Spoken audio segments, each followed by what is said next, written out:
Semana 38, dia 2.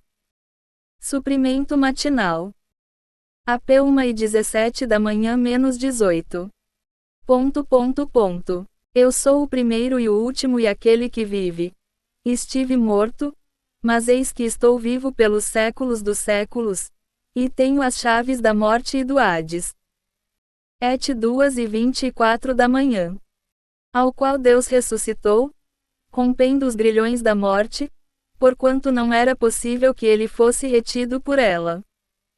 O Senhor sofreu a morte e tornou a viver, AP 1h18 da manhã. Ele entrou na morte, mas a morte não o pôde reter, Et 2h24 da manhã, porque ele é a ressurreição, Jo 11h25 da manhã. Parêntese que abre parêntese que fecha.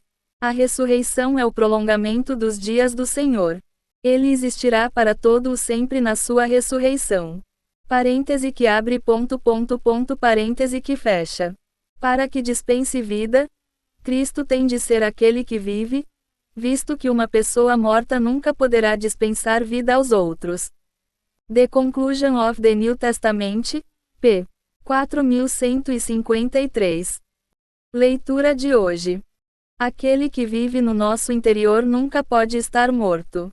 A sua igreja não deve estar morta nem sob o efeito da morte. Pelo contrário, a sua igreja deve estar sempre viva. Temos de aprender a desfrutar Cristo como aquele que vive. Ele vive para sempre e isso é o seu testemunho, porque o testemunho de Jesus está sempre relacionado com a questão de ser vivo. Se uma igreja local não for viva, não terá o testemunho de Jesus. Quanto mais vivos formos, mais seremos o testemunho do Jesus vivo. O Cristo que anda no meio das igrejas, que é a cabeça das igrejas e a quem as igrejas pertencem, é aquele que vive, que está cheio de vida.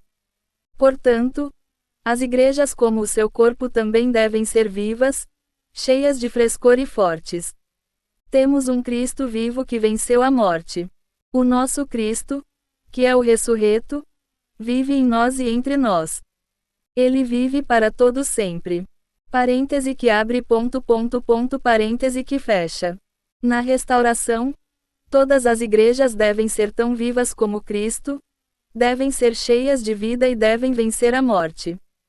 The Conclusion of the New Testament, pp. 4153, 4154. Em Atos 2h24 da manhã menos 32, Pedro falou acerca da ressurreição do Senhor Jesus.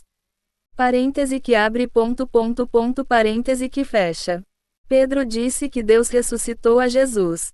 Em 10h40 da manhã menos 41, ele disse a mesma coisa, mas acrescentou, ressuscitou dentre os mortos. Com relação ao Senhor como homem, o Novo Testamento nos diz que Deus o ressuscitou dentre os mortos, Rm 8h11 da manhã, considerando Deus, diz-nos que ele ressurgiu dos mortos, 1 segundo 4h14 da manhã. Isso também prova a sua condição dupla, humana e divina. Atos 2h24 da manhã diz que não era possível que ele fosse retido pela morte. O Senhor é tanto Deus como a ressurreição, João para 1. 11h25 da manhã, possuindo a vida indestrutível, HB 7h16 da manhã. Visto ser alguém que vive eternamente, a morte não é capaz de retê-lo. Ele se entregou à morte, mas ela não teve como detê-lo. Pelo contrário, foi por ele derrotada, e dela ele ressurgiu. Estudo Vida de Atos, EAV, p. 84. João testifica de Jesus Cristo como aquele que disse que vive, esteve morto, mas está vivo pelos séculos dos séculos, AP 1h18 da manhã. Essa é uma palavra falada às igrejas. Hoje, ele está vivo nos céus à direita do trono de Deus, mas esse não é o ponto de ênfase. A importância de ele estar vivo é que ele vive em nós. Ele vive para sempre e vive em nós. Ele nos disse que hoje ele ainda vive. Portanto, ele quer que abandonemos todo o tipo de morte e nos levantemos para ser a igreja viva.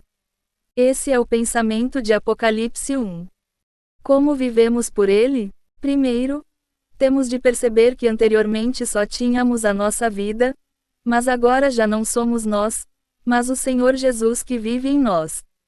Portanto, hoje somos pessoas com dualidade. Exteriormente somos nós, mas interiormente é o Senhor Jesus. Dentro de nós há duas vidas.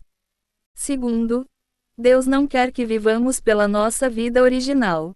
Deus quer que vivamos pela nossa segunda vida, que é o próprio Deus. Terceiro, essa segunda vida está no nosso espírito. Portanto, se quisermos viver por essa vida, temos de viver pelo nosso espírito.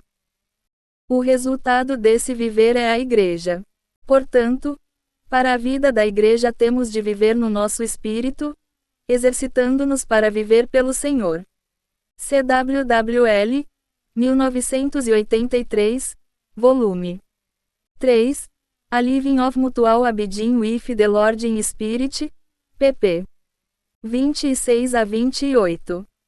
Leitura adicional. Estudo Vida de Apocalipse, Mens. 9.